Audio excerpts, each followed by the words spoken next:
on page 270. We're going to cover a few interesting points today. So, when Yakov comes down on page 270, and he says to Yosef like this, it's 4 lines from the top. 4 lines at that page 270. It's Perik Mem Ches Pasuk He. He says, "Ve'ata now shnei banecha hanolodim lecha be'eretz Mitzrayim, your 2 sons born in Egypt, ad bo'u yelecha Mitzrayim lihem, until I came to Egypt, I'm taking them. Ephraim u'Menashe Reuven v'Shimon yuli. Ephraim and Menashe are going to have status like Reuven and Shimon, which we mentioned yesterday. They're going to be like the tribes. Any children that you have subsequent to them, they'll be yours, meaning al shem achem ikor b'nachal asam. They will be distributed into the tribes of Ephraim and Menashe. Page 270.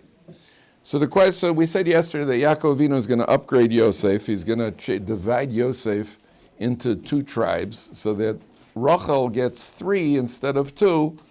And Yosef, and now you count the tribes as Ephraim and Menashe. And then we'll find that in when the Jewish people later on, when they're divided into their various camps. So when they're divided into the various camps, so you see that there's a camp of Binyamin, Menashe, and Ephraim. Page 270, gentlemen. Binyamin, Menashe, and Ephraim. So now, if you notice, the pasuk says, which sons of Yosef is Yaakov going to make into these, give him the honor in this distinction? Specifically, your 2 sons that were born in Egypt before I came down to you in Egypt. The 2 sons born before I, Yaakov, arrived in Egypt, those are the 2 sons that I'm going to promote.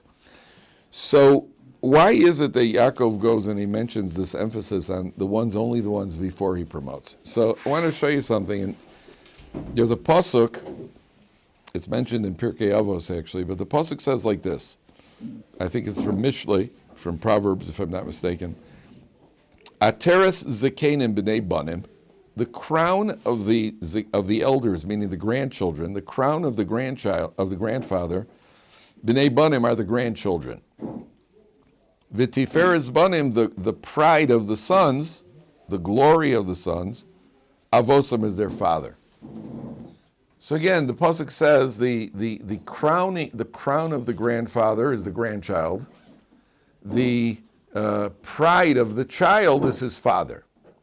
So you notice right away there's a lack of symmetry here. When it comes to the grandfather, it skips a generation. The crown of the grandfather is the grandson. The pride of the son is his father. Why is there that lack of symmetry? Why isn't it a perfect parallel? It should say either the crown of the grandfather is the grandson, the pride of the grandson is the grandfather. But it doesn't. By the grandfather, it skips 2 generations. By the son, it goes down 2 generations. By the son, it goes up 1 generation. You said the son goes to the father? Son goes to the father. The pride of the son is his father. Why is that? So one of the explanations is, how do you know in Judaism, if you have conveyed the tradition successfully to your children? What my children do is not necessarily proof. Well, my children may be intimidated by me, as long as I'm around and the kids are in the house. So, they're going to get the minyan on time, they're going to daven, they're not going to talk Lashon Hara, or they'll do whatever it is that we want them to do or not do. But that's because Dad's around. How do I know that I've succeeded in successfully transmitting the tradition to the children? How they raise their children. Because how you raise your children, those are what the really important values. When your son has his learning Torah with his son, or he has his son make brachas, or he has his son go to the minyan, then you know that you've successfully translated, because now he's out of your jurisdiction. He's already a grown man and he can do it on his own. He can do whatever he wants. And what you see, you really see yourself in your grandchildren. You really see yourself, wow, how much you've succeeded is what you see your children doing with your grandchildren. That's as far as the grandfather to the grandchildren. What about the son? Who is the son? That's my dad. They didn't say it's my grandpa. That's my dad. He's the president. He's the wealthy. He's the rich guy. Most of the time, doesn't mean there aren't exceptions, but most of the time you take the pride in your father. So when it comes to the son is proud of his father. That's my dad.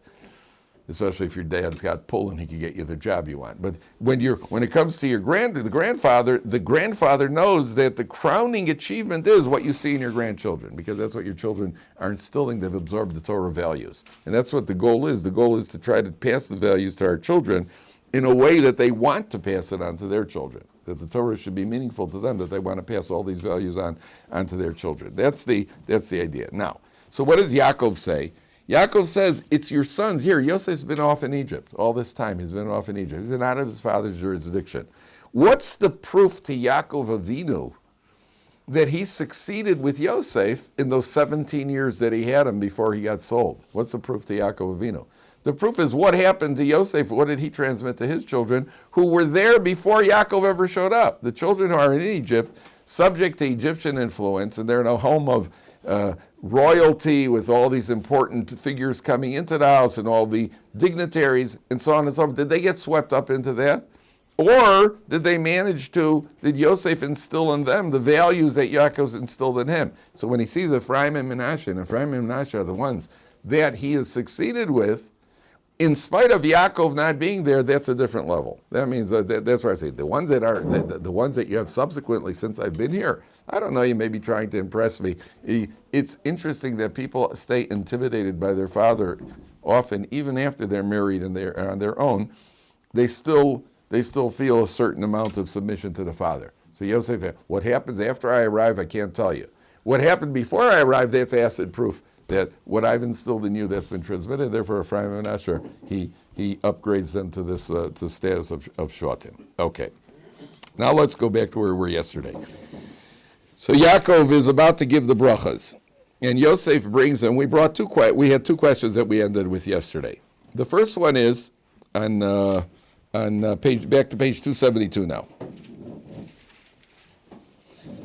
4 lines from the top on page 272. Vayishlach Yisrael es yamino. He sets out his right hand. Vayoshes al rosh Ephraim. He puts it on Ephraim's head. He's the younger one.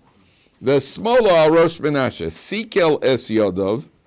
He crossed his hands with forethought. Ki Menashe ha-bechor. Because Menashe is the firstborn. So we left the question yesterday. We said, first of all, it sounds like he wanted to avoid Menashe. It says he crossed his hands because Menashe is the Bechor. It's not why he crossed his hands. He crossed his hands. He wanted to reach Ephraim. He felt Ephraim is going to rise to a higher level, and therefore he wants to give him the energy that comes out of the right side. He wants that at the right hand. He wants that to go to Ephraim. So why does the Torah say it as if he crossed his hands? Because Menashe is the Bechor. What does that mean? Why that? That was the question we left off with yesterday. Anybody got an answer? But not at once. Not everybody at once, though. Just. The question is why. Why the Torah writes it as if it sounds the way the Torah is writing it, as if Yaakov. What would the logical thing to have done? To do like this. Okay. Now they're not standing the way I want them to stand. So Yaakov crosses his hands. Why did he cross his hand? He wanted to get his right hand onto Ephraim, or he wanted to avoid putting the right hand on Menashe? No, he wanted to put his right hand on Ephraim. Okay, but that's not what the Torah says. That's exactly the problem. Very good. That's exactly the problem, because the Torah says he crossed his hands because Menashe is the firstborn. It should have said he crossed his hands because Ephraim's the younger one. And he wanted to get to Ephraim. You understand? That's exactly what the problem is. What's that? He couldn't have him move spaces. Why not? Because the elder, the Bechor, gets the right hand. The Bechor gets the right hand, but you see that he's not giving him the right hand. Yeah, so what would be the logical thing to do? Logical thing to do would be to say, hey, fellas, can you just switch places? He didn't want them to know. What's that? He didn't want them to know. So their faces were down. There is an opinion like that, but there's an opinion like that their faces were down, and he does this over their heads. So they don't know what's going on, but Yosef is watching. But they don't know. There is such an opinion. There is such an opinion. Very good. But It said that they knew. It said that he was upset that Yosef was upset. They weren't upset. Yosef was upset. To the contrary, we'll see how not upset they were in a little while. We'll see how not upset they were. But Yosef was upset. So one of the answers is, well, if you tell them to switch places, it's going to be embarrassing. Yeah. Oh, guys. Yeah. Menashe, could you move over? You're downgraded. That could be embarrassing. And therefore, to avoid, that's why the Torah is answering that he doesn't switch because Menashe is the firstborn. He doesn't want to embarrass him. So the most efficient thing to do is to go like this. Now, there's another opinion that because Menashe is the Bechor, he does want to give him some right side energy. So on the one hand, he doesn't give him the right hand, but he keeps him on the right side because he's the Bechor. So he keeps on the right side. So he gets right side energy, but with the left hand. Again, whatever these concepts mean, whatever whatever right side, left side energy is, and however it manifests itself, but that's why he did it. He did it because he doesn't want him to embarrass them. Okay. Then he says like this. Vayevarech es Yosef vayomar. Now you have to see this inside, gentlemen. Vayevarech es Yosef vayomar. He blesses Yosef, and he said, now, who's he blessing? Blessing Yosef or blessing the kids? The kids. So why is it a blessing to Yosef? His offspring. The biggest bracha to the father is that his children should be getting a bracha from the grandfather. The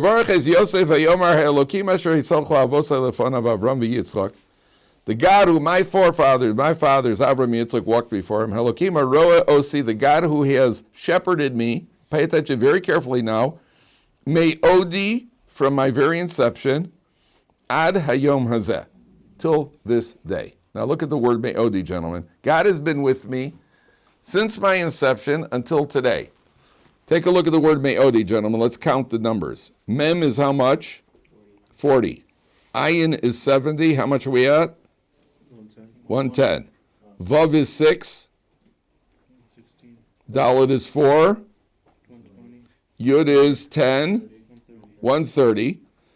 From 130 until Ad Hayom Hazeh. Look at the word Hazeh, which is what? Hey is 5. Zayin is how much? 7. So what are we at? 12. 5 and 7 is 12. And 5? 17. Oh, you got the whole thing out. You got the whole thing worked out. Wow. Phew, a human calculator. So it's Me'odi Ad Hayom Hazeh. It's the God who has been with me from the time 130 plus 17, which is how much? 147. How old is Jakov right now? 147. That's the entire life of Jakov, right? What a coincidence. So but Torah was written by a man, right? So so it's the God has been with me. Me'odi ad hayom hazeh.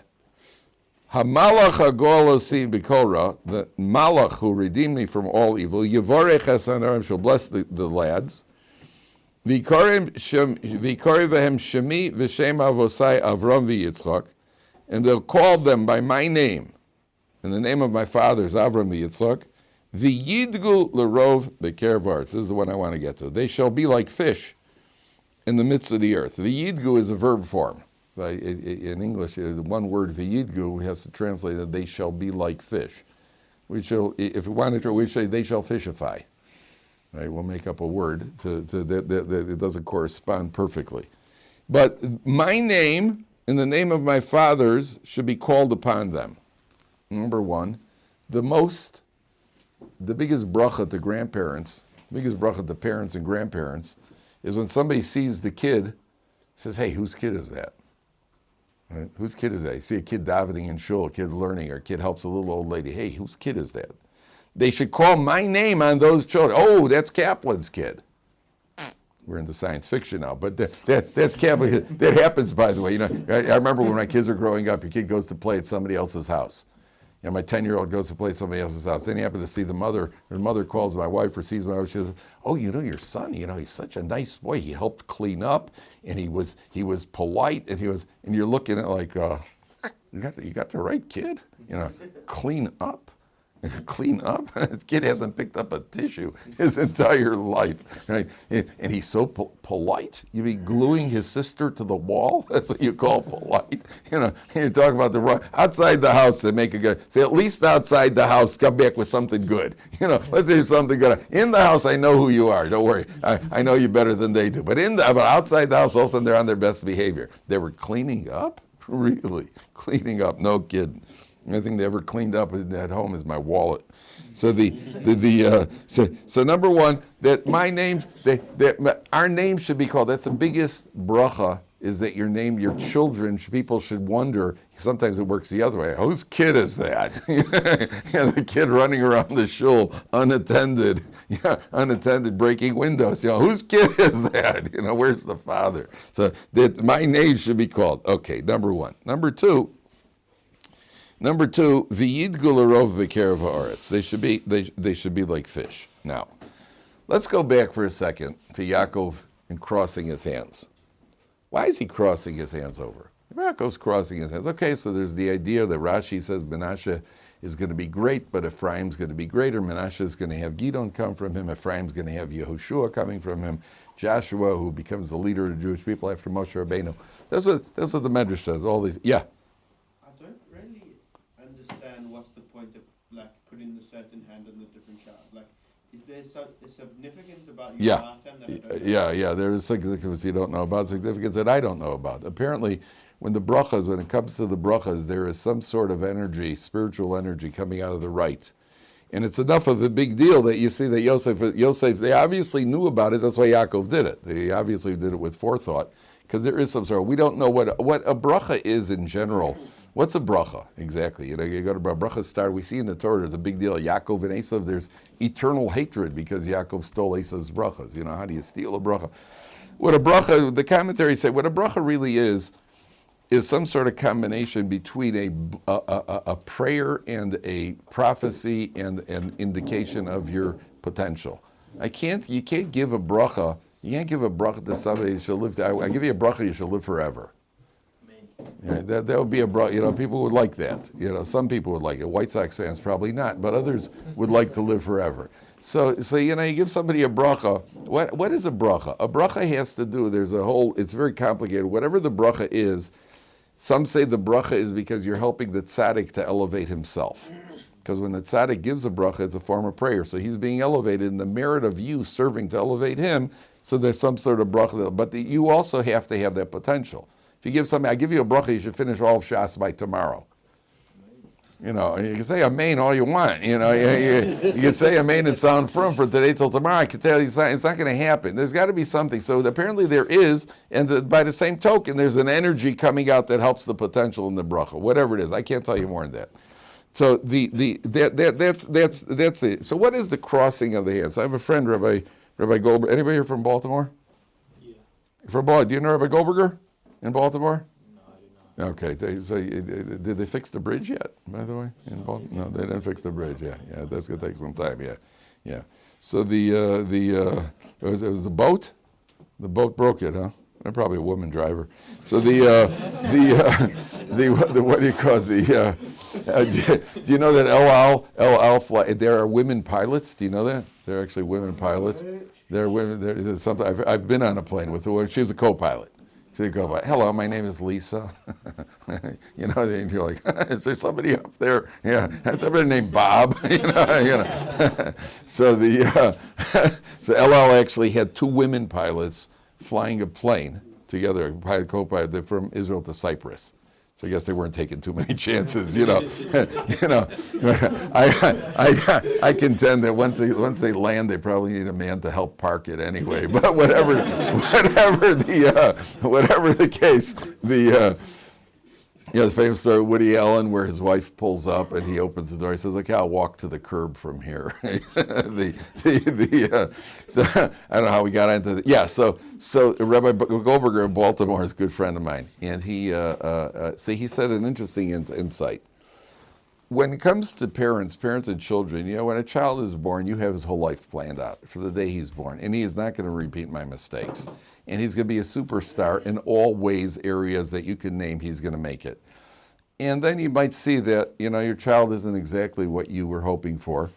And sometimes the child may not be the intellectual giant you thought he would be, and he may not be talented. And sometimes kids have actually disabilities. They may have a learning disability, whatever it is. Yaakov is teaching us, the parent or grandparent, you have to reach the child where he is. Don't move the child to where you want him to be. And it's a very important insight in raising children. I want the kid to be like this. Parents sometimes you get these two parents who are academics. I've seen this. Parents are academics, and they have a kid who just is not interested in studying. The kid's nature is just, he's not a studier. He's an actor. He's a doer. And parents struggle with that. Why can't you just sit down and read for a half hour? Why can't you do better in school? And parents could go nuts with that. And you have to know that you got to read the child. It's the child that God gave you, not the child that you decided to have. God gave you this child with those abilities and with those tendencies and with that nature. And whatever the child is, you have to help move the child in his direction, not move the child to where you want him to be. And I've seen this over and over. I've seen that's why it's a very big deal. When you have the rambunctious kid, I've seen the parents themselves were goody-goodies, and they were always doing studying and all that, and they go nuts with it. I never had a problem with my kids. When my kids were acting up or kids were giving the teachers a hard time in school, yeah, I understand that, no problem. I didn't encourage it. I certainly had to get them in line, but I certainly understood it. I understood kid doesn't want to study. He wants to go out and play ball. I can't understand why. Of course we understand why. Why would you want to say, what, did you ever make money conjugating verbs? I mean, where did that ever get you? We're going to work in a verb factory? You know, what did you know? Anybody? Oh, wow, past participle. Oh, I'm impressed. You know, everybody ever correct you? I've been around a long time. Nobody never ever stopped me in the middle of a sentence and said, past participle, past participle. You know, what are you going to do with past participles? To this day, I still don't know what they are. They're past. Past particles, whatever they're called. Well, at the end of the day, okay, so he's teaching, reach the kid where he is. And it's not so easy. It's not so easy, because sometimes as a parent, you have goals for your kid. My wife has a relative. I was never a Makabel Kenyan. In my wife's family, she had a relative whose parents, from the day the kid was born, probably from the day the kid was conceived, he was going to become a dentist. Now, his parents allowed him to choose any field he wanted as long as it's dentistry, and so he went to dental school. He was taking the state boards. He went in for his final exam, the state boards, to pass dentistry. He walked in, took one look at the test. He threw down his pencil. He said, "I never wanted to do any of this." And he got up and he walked out. And since then he was playing piano in bars across the country. That's what he was doing. I guess the piano. Those look like teeth also, the white.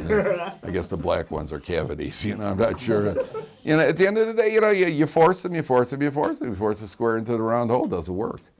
So he's teaching, reach the kid where he is. Listen, you may not like it. You may not, it's too bad. HaKadosh Baruch Hu gave you that child. You didn't choose that child. HaKadosh Baruch Hu gave you that. Becomes your job, is to train the child and bring out his potential what he is, not what you want it to be. Okay. Saying that Ephraim is more holier than Menashe? I don't know if I'd use the word holier. We'd use the word there was a certain potential that Yaakov Avinu saw. Ephraim was the one who was involved in Torah study. Menashe was the one who was involved running Yosef's, helping him in the political running of the country. In Judaism, in every community, you need both. You need the Torah scholars, and you need the activists. You need the people who are going to build the yeshivas. You need the people who are going to help the Jewish people. They're going to organize the rescue funds for the Holocaust when they were. You need the activists, but you also need the Talmidei Chachamim. And in the order of priority, for example, let's say you have the major activist. Even today, you have Agudas Yisrael of America. You have people who are when they go to Washington. And what are they called? The guys the lobbyists who lobby, they get meetings with the president. Very important people. They do a tremendous amount for the Jewish people. What if the major activist of the Jewish people, the number one activist, he's in shul with a big Talmid Chacham, and one of them has to get the main aliyah? Who does the aliyah go to? Who does that honor go to? It goes to the Talmid Chacham first. The Torah scholars. So Ephraim represented the Torah scholars. Menashe represents the activists. Well, they're both important. We need both. Not only that, some of us, we need to be both in both of our person. We need both in our own life. On the other hand, it's the Torah scholar who takes priority in Torah life. That's the rule. Okay, now, let's see what this means to be like fish. V'yidgu l'rov b'kerev ha'aretz. So, the first thing here is that obviously fish multiply. There are a lot of fish. Fish multiply. So that the Jewish people should multiply like fish. That Ephraim and Menashe, they should fishify. They should multiply. Now you'll notice that the Torah uses a double terminology here. It says, V'yidgu, they should be like fish, l'rov, abundantly, b'kerev ha'aretz. Well, if you're going to multiply like fish, then by definition that means abundance. By definition that means abundance. So why does the Torah throw in the word l'rov? They should multiply like fish abundantly. Just to say multiply like fish, that we understand that. So why does it say abundantly? Why does it throw in that extra word? Why is it thrown that extra word larov? More than fish. More than fish would be difficult. Listen, if we're doing like fish, we're doing okay. If we're like fish, we're doing okay. Remember, the fish represent like spiritual, not like. Oh, we'll get there. Good. We'll see in a second. Good. We're going to get to that. Larov, what do you say? Children. But that's what that means, v'yidgu. V'yidgu, to be like fish, means you're going to have a lot of children. No, I'm saying though that your children Should also have, it should be like fish. They continue for next generation. Could be. So one of the Forship says like this. You see, to be like fish, there are certain characteristics of fish we want, and certain characteristics of fish that we don't want. Fish swallow each other up alive. They fish in the water, fish swallow each other up. You ever see I've seen films of like the big fish comes around, the little fish are all swimming and just kind of gobbles them up. What was that? There was even that film, that cartoon. Was it called Nemo or something? Finding Nemo. Huh? Finding Nemo. Fighting Nemo? Yeah. Yeah, I think There's some also Pinocchio, if you think that is. no, Pinocchio I don't know about, but Nemo I just remember because my wife was crying when she was watching it, so that was very heartwarming. I didn't watch it, but I know that she was watching Nemo and she was actually crying. Yeah, that's what you got to deal with.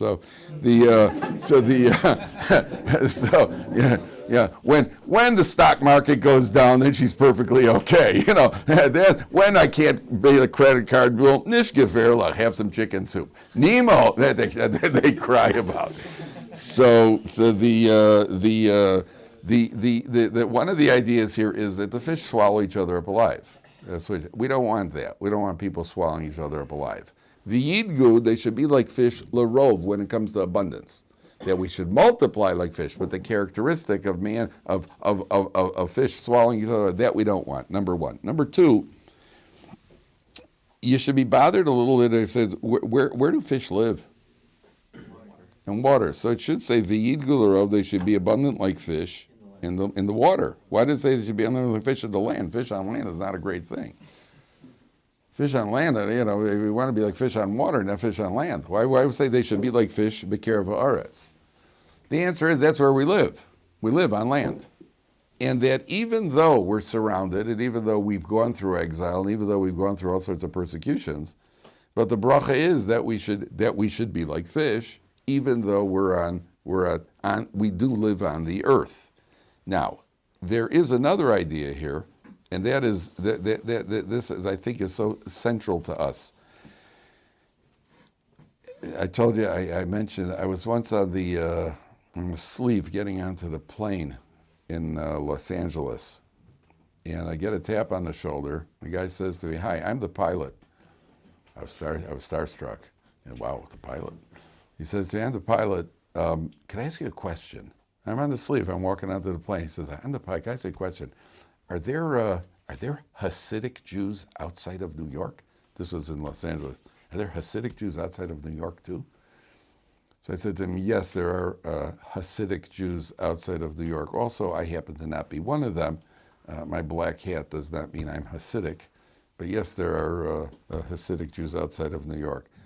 He goes, "Wow, that's very interesting." And he goes, I didn't offend you, did I?"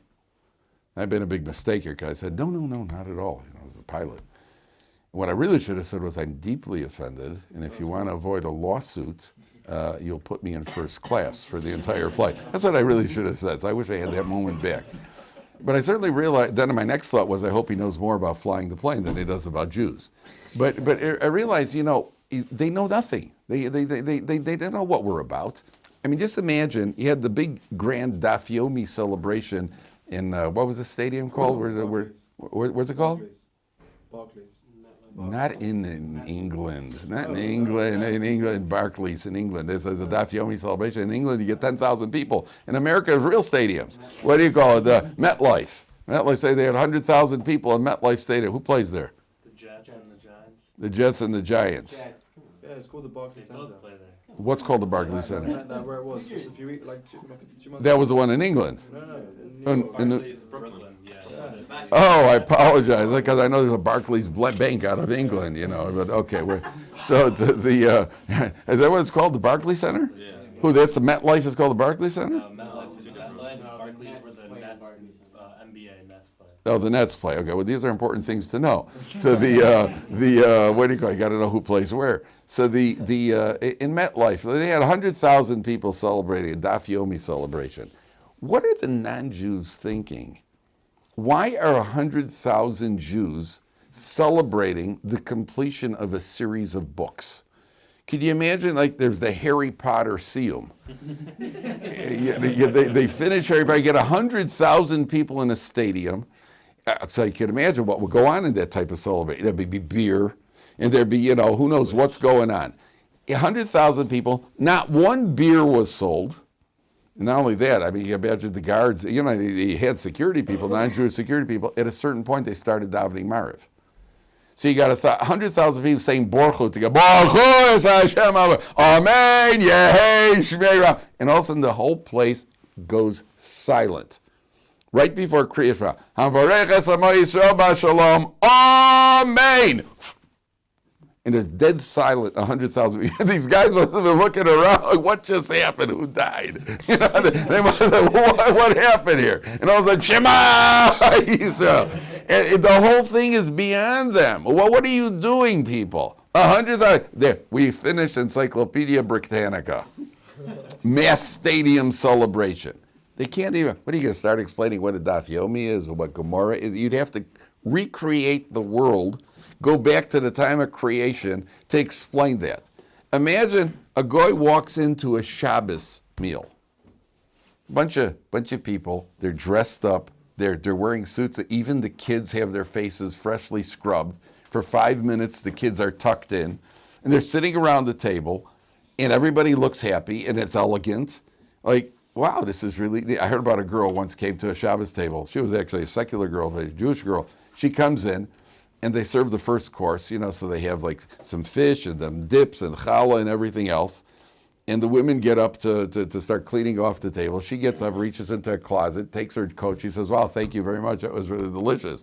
And I said, hey, Melissa, sit down. You ain't seen nothing yet. That was just the appetizer. Hey, they're clueless. I don't understand what's going on.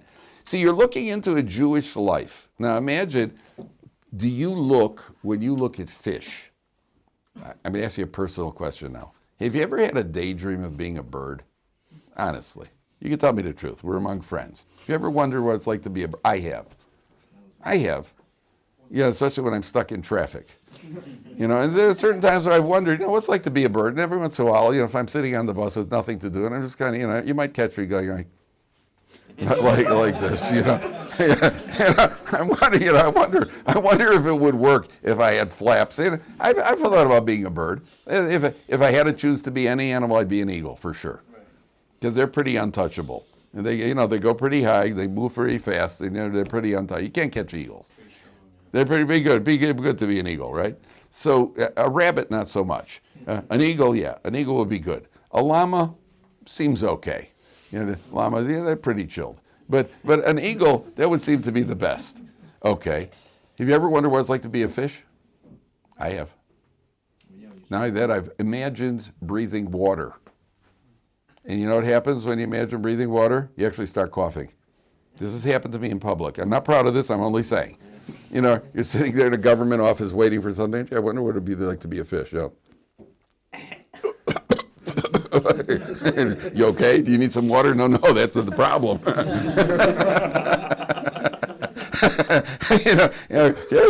Okay. You look at the bird. I can imagine being a bird. Look at the fish. You ever see a fish tank? You see one of these things. I wonder. You look at the fish. They just kind of swim back and forth. Like, I don't know where you're going there, buddy. You were just there. There was nothing there. You saw that already. And they keep swimming. And then you wonder, what do you do all day? What do fish do all day? Right? They're so, but we can't imagine the life of a fish. We're so far removed from the life we see them, they're right in front of us. That's what's v'yid golo b'kerev haaretz. The Jewish people are going to be like fish on land. The Goyim are going to see us. Some of them are very respectful, they're very nice. They see us, but they're absolutely clueless what's going on in the life of a Jew. What are your values? What are you about? Why are you celebrating that you made a siyum? What is a Shabbos about? What's Sukkot about? What is a lulav about? Why are you paying $150 for a little yellow fruit on Sukkot? And they can't possibly imagine and understand because they're too far removed from it.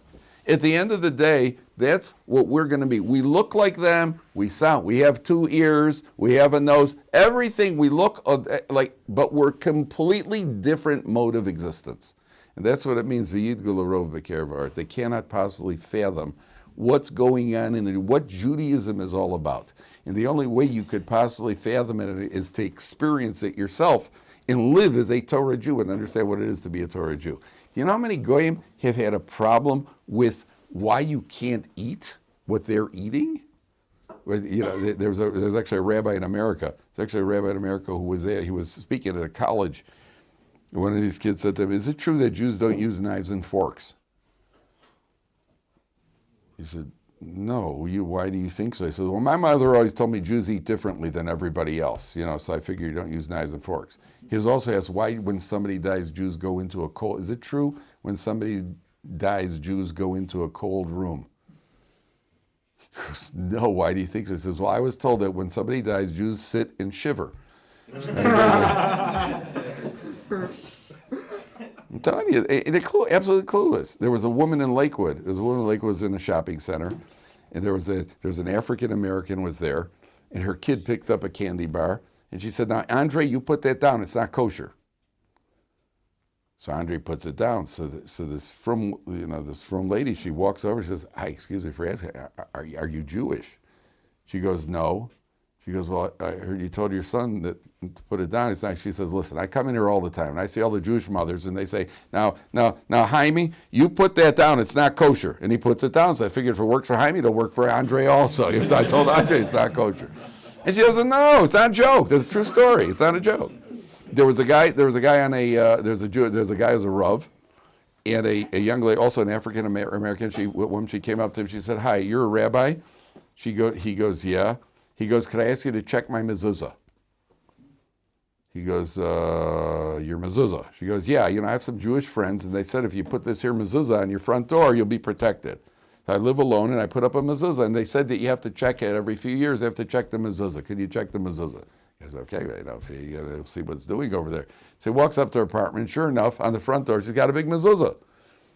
So he says, "Okay," so he takes out a little screw, he unscrews the cap, he opens it up, there's nothing inside. So he says to her, was there something in this mezuzah when you bought it?" She goes, "Yeah, but I couldn't read them instructions, so I threw them away." True story. Clueless. I have no problem. They're absolutely clueless. They're going to see us, and they'll have zero connection to us whatsoever. They have absolutely no idea what's going on in the Torah life. Okay. So then, Vayar Yosef ki Yoshis oviv yad yamino al rosh Ephraim. Yosef saw that Jakov put his right hand on Ephraim's head. Vayera be'enov. It was not good in his eyes. Vayitmoch yad oviv lahosir osam me'al rosh Ephraim al rosh Menashe. Yosef took his father's hand. Now the word vayismoch, how does the article translate? He supported his father's hand to remove it. Normally, if you saw something like this happening, how would you remove somebody's hand? You'd support his hand to remove it? What would you do? I would take his hand. I would grab his hand. I would pull his hand. The Torah uses the word, he supports his father's hand to try to remove it. Why that word? Why v'yismoch? Obviously, you're dealing with your father over here. You can't go grabbing your father's hand. You could try nicely, it's your father. You could try nicely to remove it by supporting it, number one. Number two, my friend Rabbi Goldberger also mentioned that you see from here, whenever you're going to correct somebody, our natural instinct when you want to correct somebody, if somebody's doing something wrong or doing something that displeases you, how do you rebuke or correct somebody? You kind of lash out. Isn't that how you correct people? Kind of lash out. When you correct somebody, you correct them by supporting him. You support. Obviously, it's not what happened over here. But if the Torah uses this turn of phrase, it's to imply, it's to try to make us understand. You don't correct people if you ever feel like rebuking somebody, that don't. When you feel like it, that's the wrong time to do it. You have to wait. You have to wait, because if you do it when you feel like it, it's not going to come out right. They say that one of the rabbis, one of the briskers, I forgot who it was, He walked up to his son and gave him a slap across the face. So what was that for? He says, 2 weeks ago you were goofing around, you spilled the milk at the table. So why do you give it to me now? He says, for 2 weeks I've been angry about it. I'm finally not angry. Now I could give you a smack. Okay, I don't say that we should do that. You know, I don't say that we do, but you should know, you have to remove it by supporting it. When you want to correct somebody, build them up. Listen, you're normally, by the way, the best way to rebuke a child, I'm not a big psychologist. I don't go for psychology. Kids, you don't say you're a bad boy. You say that was a bad thing to do. Yeah, listen, once you tag him, he knows either way that. So I don't go for that. But what you do want to say to a kid when you rebuke him, this is what I used to say to my kids if I had the presence of mind to remember. I say, a boy like you doesn't do that. So you've done two things. A boy like you doesn't do that. You build him up. A boy like you doesn't do that. You're telling him I expect more from you. That's beneath what I expect from you. A girl like you doesn't wear that. Try it. That's gonna end up with you getting yelled at anyway. Daddy, is this the outfit sneeze? Oh boy. I learned when I was young, my daughter would come in, Daddy, is this outfit sneeze? So when I was young and foolish, I would say no. Which would always follow like, yeah, how come everything? So then I learned with teenage girls, you understand. Then I learned to do it smart. They say, Daddy, is this outfit sneeze? I was like, do you want an answer? Yes. Are you going to yell at me if it's not the answer you want? No. Are you sure you're not going to yell at me? Yes. Okay. I think you could do better than that. And that's how I survived. That's how I survived it. That's how I survived. Then I married them off. Now let their husbands deal with them. So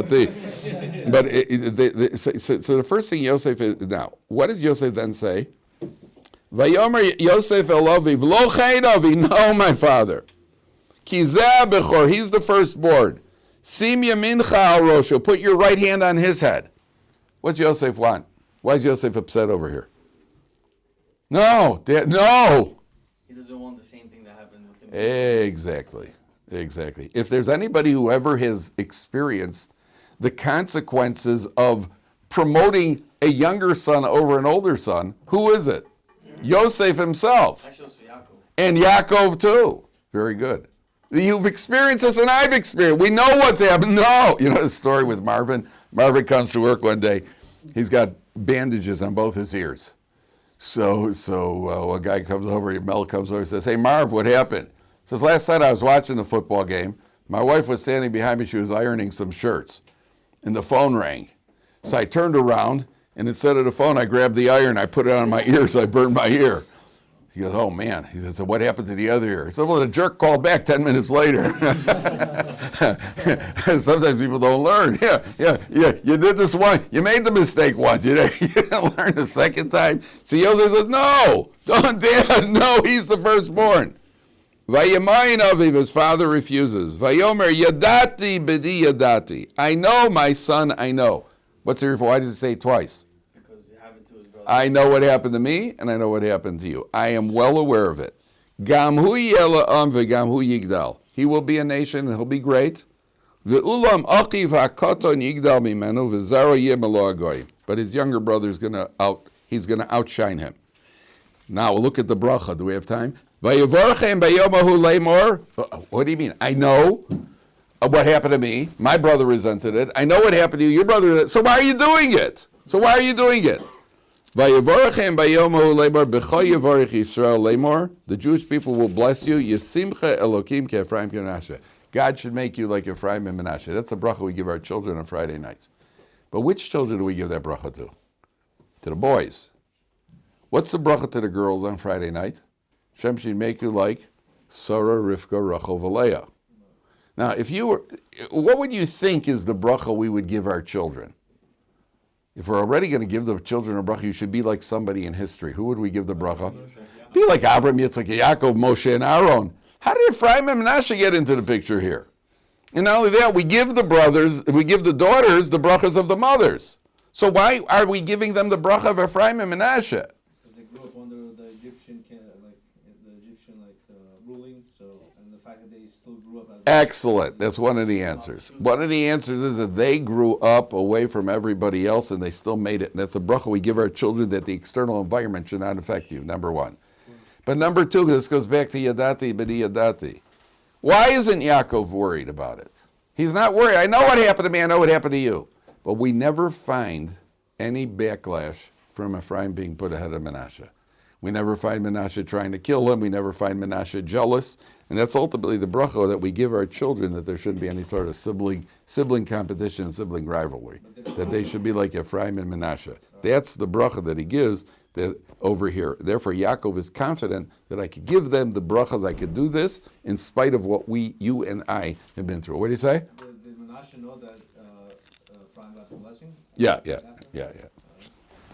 Okay, look, the plain meaning is they knew what was going on. Plain meaning is that they knew what was going on. There is an opinion that they didn't see. The plain meaning is that they did. All right.